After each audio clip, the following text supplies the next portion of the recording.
Hello, it's me, Ryan. OA. A day in my life is a private employee.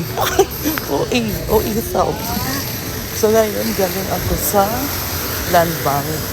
Nag-withdraw ng aking kayamanan. Nag-withdraw. Sana all nag-withdraw.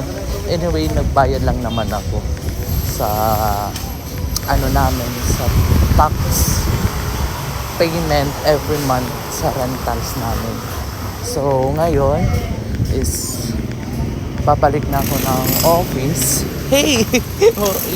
Babalik na ako ng office kasi syempre kailangan natin bumalik.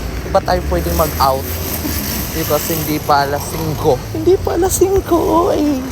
So pupunta ako ngayon sa aking motor kasi doon kung saan nakapark yung motor ko.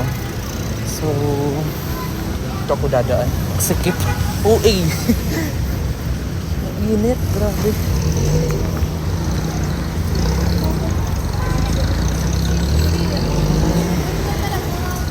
Andito na. Dito na ako sa Pure Gold Real. Actually, nabayad ako sa Lanao. Ayan. Babalik muna ako ng office. Bye-bye. Hello. Update. Really? Yes, really. Hello mga ka-really.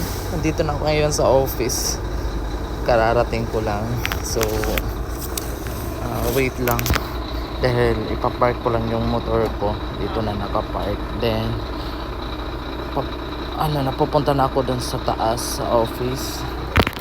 Grabe yung init. Kasi, alam mo naman, nag-motor lang ako. Sarili kong motor.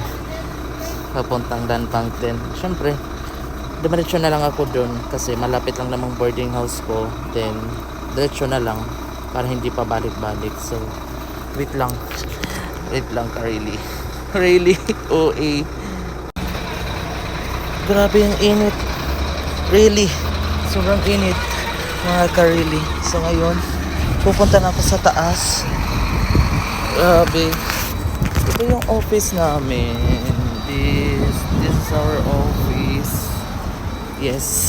So ngayon, pupunta na ako sa taas. Grabe yung init. So ngayon, mga ka-really,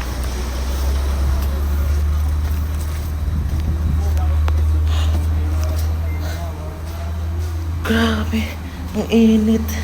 So ayun, dito ako sa office. Really? Yes, really. Hello mga ka-really. So ayun mga ka-really, this end our video. Bye-bye. Bye ka-really. Bye-bye.